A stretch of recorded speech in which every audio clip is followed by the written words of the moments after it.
Hola, hoy vamos a responder algunas preguntas que me hicieron sobre la clase de diseño de personajes. Tengo una lista con unas 15 preguntas más o menos y voy a ir respondiendo de una en una, mostrando ejemplos visuales para que puedan ustedes aplicar estos ejercicios mejor y que pues se despejen un poco las preguntas.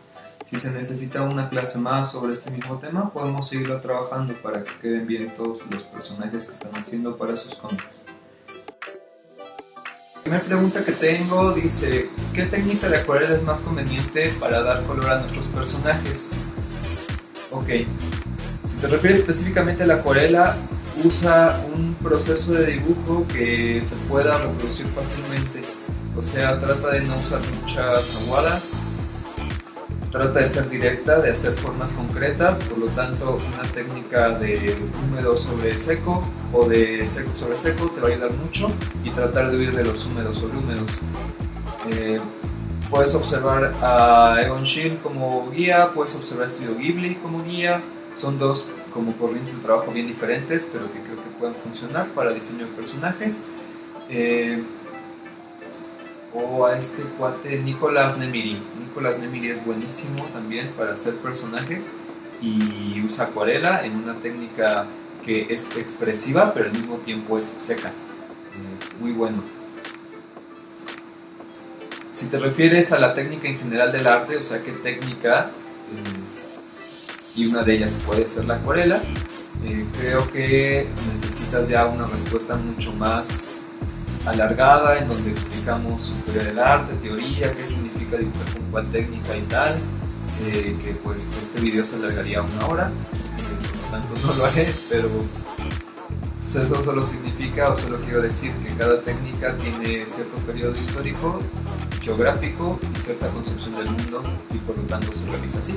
No es lo mismo dibujar con estilógrafos una novela gráfica como Virus Tropical de Power Paola, que es Latinoamérica y está haciendo fotografía, y dibujar con acuarelas super preciosistas, paisajes de Ghibli, son cosas bien diferentes a nivel social, político, entendimiento del mundo, no solo en cuanto al resultado de la técnica, entonces tendrías que pensar en ello. ¿Cuáles son los errores más comunes que se cometen en la creación de personajes? Es una pregunta muy abierta y también es una pregunta muy amplia de responder, vaya. Los errores como más comunes pues serían olvidar las guías o los planteamientos básicos, saltarse muchas reglas sin pensar en ellas. Saltarse las reglas pensando en ellas no está mal, significa que ya las comprendes y que sabes por qué las estás rompiendo. ¿Qué reglas son? Pues considerar la personalidad de tus personajes, tener una ficha creada, pensar en la línea de acción, la silueta, el gesto, la anatomía, la estructura, como todos estos conceptos de dibujo, la exageración, vaya, todo lo que estuvimos viendo en el video, en realidad. Sé que es una respuesta muy ambigua, pero es que la pregunta creo que también lo es. No hay como errores más comunes, creo, más allá de no pensar muy bien en qué proceso estás siguiendo, no tener muy bien la idea planeada hacia dónde vas. A ver, la siguiente pregunta dice, quizá el momento de bocetación dependerá del estilo de cada persona, pero al momento de bocetar, ¿habrá algunos ejercicios previos para sacar al personaje de mi cabeza? Lo visualizo, pero no puedo plasmarlo, creo que es algún tipo de bloqueo.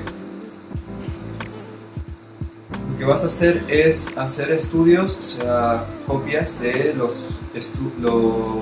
todo tu proceso de investigación. Si quieres hacer, me imagino, un joven faraón de Egipto, pues necesitas dibujar un buen de ropa egipcia de época, necesitas dibujar facciones también de esa parte geográfica del mundo, necesitas hacer como estudios de personajes que ya existan o de otros autores que hayan resuelto ese mismo tema y teniendo toda esa idea de estudios rápidos, no sé, estudios de 1 minuto a 5, solamente para sacar ideas y saber qué buscar en cada dibujo, como lo comenté creo que al final del video de diseño de personaje.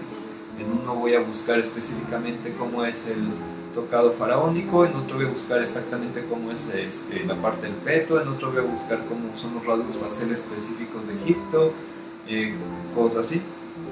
Ya que tengas toda esa como estructura de bocetaje, de investigación, como eres dibujante, pues aprendes dibujando. Trata de no solo ver fotos de guías, sino copiarlas o estudiarlas para entenderlas mejor. Ya que tengas toda esa como guía enciclopédica de estudios, entonces ya te pasas a tratar de unir los elementos en el personaje que estás buscando. Ahorita hice solo el ejemplo de cosas egipcias, pero el objetivo sería que unas de muchas cosas. Se me ocurre Yu-Gi-Oh! Es un personaje que está basado en Egipto, pero no solo en Egipto, sino también en la cultura como de moda punk 2000 era de Japón, con todo su concepto neón y de uso de cuero en la ropa y cosas así. Entonces están viendo dos cosas bien diferentes y el resultado es impactante, se queda grabado en la mente de los espectadores. Tuvo que hacer el autor tanto bocetos de Egipto como bocetos de punk 2000ero y el resultado quedó bien. A ver, siguiente pregunta dice: si es verdad que me ayudó mucho la teoría del diseño de personajes con la Bauhaus, pero a la vez siento que fue muy sencilla. Pues es verdad, fue una teoría muy sencilla, fue un repaso básico para que entiendan cómo unir teoría de color con síntesis de personajes. Usamos las figuras guías más básicas. Si abordo como todas las formas posibles y toda la teoría de color compleja, tendría que hacer un video específico para cada cosa, lo cual sí está considerado en el calendario hacer uno para teoría de color, porque fue de lo que más me han estado preguntando en todos los cursos, tanto en el dibujo como en el cómic. Entonces sí voy a hacer uno de color específico para hacer más detallado toda esta información, pero gracias por comentarlo, porque significa que sí les inquieta conocer más de esto.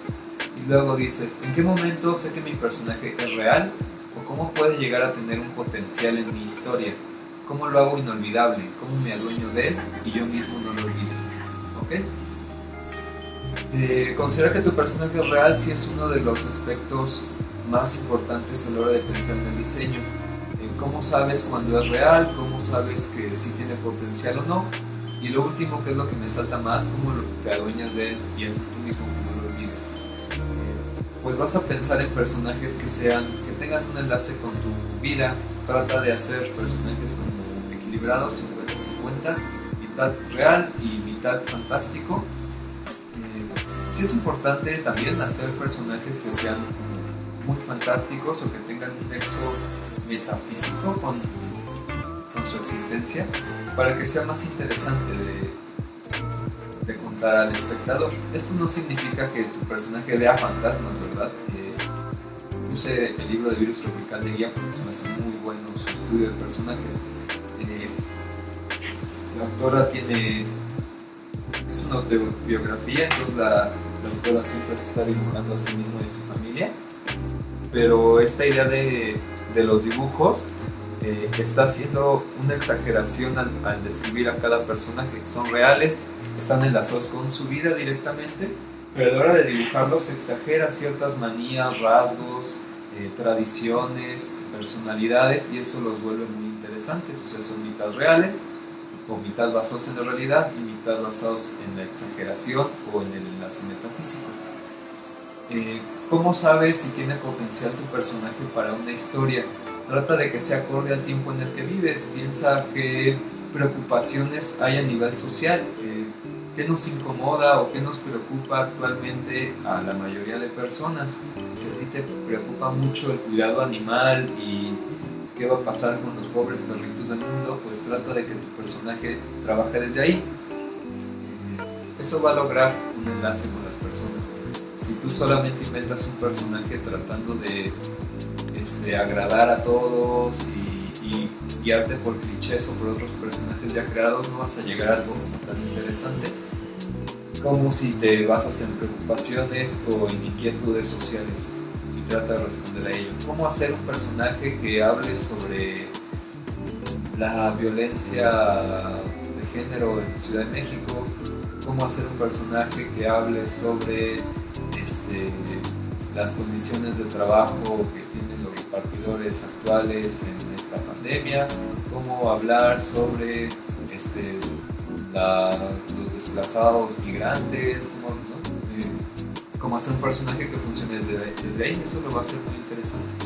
Me acuerdo de una historia de otro curso que hicimos de cómic, en donde una alumna presentó un personaje que quería Era un niño migrante que estaba en estas como grandes oleadas de Sudamérica que pasaban por México tratando de llegar a Estados Unidos, que fueron como muy violentadas hace un año o 2 años fue, ya no tengo muy bien la concepción del tiempo, y su personaje era que este niño iba acompañado de un chaneque y por lo tanto el viaje era una aventura más interesante y el chaneque le ayudaba cuando todo el grupo de migrantes se enfrentaba a un choque político. Era bien bonita esa historia, no sé qué fue de ella, si la acabó o no, pero se me hacía muy bonita forma de unir tanto el plano real, una preocupación social, con un aspecto mágico y así ayudaba a contar la historia desde un aspecto no tan documental, sino más narrativo literario. Bueno, a ver, siguiente. Y lo último, ¿cómo lo haces inolvidable o te adueñas de él? Pues trata de que las preocupaciones que trabajes sean cosas que realmente te preocupan a ti. No importa que la mitad del mundo diga que eso no importa. Si te preocupa a ti, significa que también le preocupa a los tuyos, o sea, las personas con las que convives o las que son similares a ti, y por lo tanto tiene un público de trabajo. No trabajes temas que te parecen irrelevantes. Tiene que gustarte primero a ti el personaje que diseñas y luego tiene que gustar a los demás. Siguiente pregunta, ¿son 5 personajes en cualquier pose? ¿Deberían de ir en diferentes hojas o pueden estar en una hoja? Más bien, creo que lo que quieres decir es que si son 5 poses, porque estás trabajando un personaje. Si estás trabajando 5 personajes, cada personaje tiene que tener su ficha con diferentes ángulos de cámara y gestos. Cada personaje tiene su hoja. Si estás hablando de un personaje con 5 poses y entonces redactaste raro la pregunta, las 5 poses del mismo personaje irían en una hoja. O sea, una hoja por personaje con todas las poses y los gestos. Ok, siguiente pregunta. ¿Forzosamente no deben mezclarse formas o figuras para dar un mensaje claro? Me explico. Si yo quisiera ser un personaje amigable, ¿forzosamente no tendría que tener alguna particularidad afilada? Depende mucho del público objetivo al que vas. Esta pregunta es muy buena porque si es específica, va al grano y es muy interesante. Si vas a un público infantil o de edades pequeñas, figuras muy violentas, muy afiladas, por ejemplo, como lo que mencionas, puede ser incómodas para ellos y no van a empatar con tu público. Si le estás hablando a adolescentes, entonces usar puras figuras afiladas va a ser muy interesante para ellos, al contrario que figuras muy redondeadas, tiernas, ¿no? Piensa en la psicología de la imagen que representa y cómo usarla a tu favor. Y respondiendo más específicamente, sí hay que mezclar formas. Uno de los conceptos del diseño de personajes es los contrastes. Tratar de hacer personajes que de un lado de tu imagen o de cierta zona del dibujo sean muy sintéticos, que usen formas muy básicas, y de otro lado usen mucha más carga de información. Eso se ve mucho en Disney y les voy a compartir unas imágenes que me pasaron hoy, en donde se nota mucho este contraste. Es un buen tip. La otra pregunta es, ¿hay alguna regla para generar un gancho psicológico con el espectador? Sí, esa es la parte más importante del diseño, el poder enlazar exactamente lo que el personaje es con lo que el lector es. Para eso, pues échate un clavado a leer algunos reportajes de psicología o, vaya, no tienen que estar especializados, algo básico de cuáles son los deseos, miedos, preocupaciones de ciertos grupos sociales a cierta edad que puedan usar de guía. Que también está bien que ustedes investiguen para que sigan sus propias preocupaciones de artista, pero les dejo algunos que les pueden servir bajo mi criterio. Siguiente pregunta. Mis personajes son mitad metahumano, mitad criatura colosal. ¿Puedo poner a la criatura en el ejercicio donde pongo sus facciones? Sí podrías, aunque lo ideal sería que hicieras 2 fichas, una de la criatura cuando es humano y otra cuando es coloso o cuando se transforma.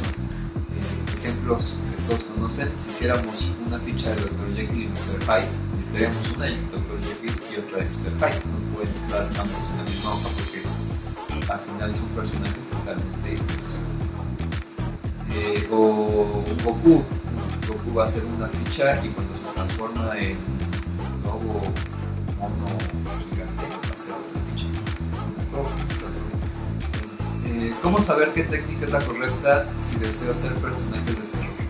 Eso ya lo respondí en la primera pregunta más o menos. Para ser más específico, personajes de terror vas a necesitar hacer un alto contraste, brillos de luz muy pequeños y que den ideas de dónde están las formas, pero mucho más ambigüedad en las sombras. Checa el trabajo de Frank Miller, checa el trabajo de Edu Molina, te puede ayudar de guía. Usa tintas, te van a ayudar muchísimo, tintas secas sobre todo. Siguiente pregunta. ¿Cuáles son las principales o primordiales características para desarrollar un personaje principal? ¿Y qué diferencias hay entre las características de un personaje principal y un secundario? Ok. El personaje principal en aspecto visual tiene que tener un elemento reconocible que sea icónico y que no lo tenga otro personaje. Por ejemplo, el cabello de Goku que acabo de citar, el gorrito de Finn el humano, la cuadradez de Bob Esponja, son elementos que son súper reconocibles y que no los tienen otros personajes. Ningún personaje es tan cuadrado como es cuadrado Bob Esponja, ningún otro personaje, así veas todo el manga del mundo, tiene el cabello como Goku, aunque si tengan cabellos parados son otros cabellos. O no hay otro personaje con un sombrerito como el de Finn el humano, ¿no? Es una cosa súper característica de ellos. ¿Y qué diferencia hay entre el personaje principal y el secundario? Aparte de lo que ya mencioné en el video, que mencioné muchas diferencias, el secundario no tiene este elemento tan reconocible. Hay autores que sí se los dan, como Shiro Oda es muy bueno haciendo esto de darle a cada personaje una característica, pero eso los convierte casi en protagonistas, por eso es tan interesante su obra. En general, los secundarios suelen tener menos características icónicas como los protagonistas. La siguiente pregunta dice: ¿cuál es un cliché que definitivamente debemos evitar? Evita copiar tus personajes favoritos, evita usar muy pocos recursos de investigación, o sea, quedarte con una fuente de investigación. Ese es otro cliché que debes evitar. Y también trata de evitar los lugares comunes a nivel social. O sea, asociar los valores tradicionales, pensar en guerrero y entonces piensas en valiente, piensas en fuerte, ¿no? Pensar en ladrón y pensar en escurridizo o pensar en pequeño, ¿no? Como asociar valores tradicionalmente aceptados, pensar en belleza y entonces asociarlo con contenidos como las primeras imágenes que te vengan. Trata de desechar esas primeras imágenes o esos valores como ya establecidos y ir por la segunda, tercera o cuarta respuesta que llegue a tu mente. Siguiente pregunta: ¿debo crear más de una pose? Sí, tienes que hacer muchísimas para ir entendiendo al personaje. En el video de muestra yo puse 3 ejercicios, pero menciono que son pocos, traten de hacer más. Fue un video de muestra. El objetivo es que tengan todas las poses necesarias hasta que lleguen al clavo. ¿Cuántas son las que tengan tiempo a hacer o las que ustedes decidan requerir? Bueno, pues esas fueron las dudas. Espero que les haya sido satisfactorias las respuestas. Voy a hacer más videos para que puedan tener mayor información sobre las dudas largas que hacen falta, como expresiones de rostros, pondré un poquito de expresión corporal ahí, y de cómo trabajar la imagen desde escaneado hasta terminado y la clase.